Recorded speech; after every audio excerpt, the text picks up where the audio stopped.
Hello, hello, how are you today? I'm fine.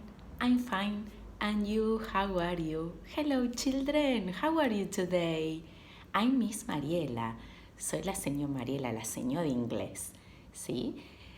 ¿Se acuerdan que vieron una historia que se llama Winnie the Witch? ¿Les gustó? Vi los trabajitos que me mandaron, me encantaron, están hermosos. Bueno, hoy vamos a repasar un poco la historia de Winnie the Witch y vamos a hacer otra actividad, ¿ok? Entonces, Winnie the Witch has a problem. Tiene un problema. What happened? ¿Qué pasa? Her house is black. Everything is black in her house. The bed is black, the floors are black, the chairs are black, the bed is black, and her cat, I have a cat too, yo también tengo un cat, ahora se los voy a mostrar. The cat is black too. Do you remember his name? ¿Se acuerdan el nombre del gato de Winnie? Wilbur. And Wilbur is black too. What a problem. ¿Qué problema que sea también de color black? ¿Por qué? She trips over Wilbur every day. Se cae arriba de Wilbur siempre, todos los días. ¿Por qué? She can't see Wilbur, okay? Because everything is black. Porque como todo es negro, no lo puede ver. Entonces, se tropieza. So one day she's furious and she has a magic wand.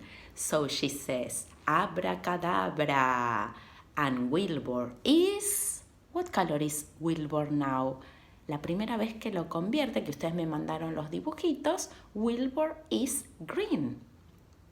So, now I have a question for you. Si ustedes tuvieran a Wilbur, ¿de qué color lo pintarían? ¿De qué color lo harían?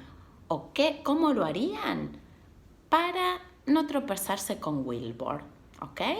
Entonces yo les voy a mandar un dibujito de Wilbur y ustedes lo van a decorar o lo van a pintar como más les guste para ayudar a Winnie a que no se tropiece más con Wilbur, ¿ok? Miren, les voy a mostrar my cat. This is not Wilbur. He is Nino, okay? And Nino is brown and white, okay? Así que ahora ustedes me van a hacer el dibujito de cómo resolverían la situación para Winnie. Cómo pintarían a Wilbur, ¿ok? Espero ver muchos trabajitos y están trabajando hermoso. Si quieren, pueden hacer el dibujito de Wilbur y arman un video y me comentan. Wilbur is green, purple, como ustedes quieran. El que no quiere armar un videito o no puede, no hay ningún problema, me manda la actividad por el mail, ¿ok? See you, bye bye. Take care, I love you. Cuídense mucho, los quiero.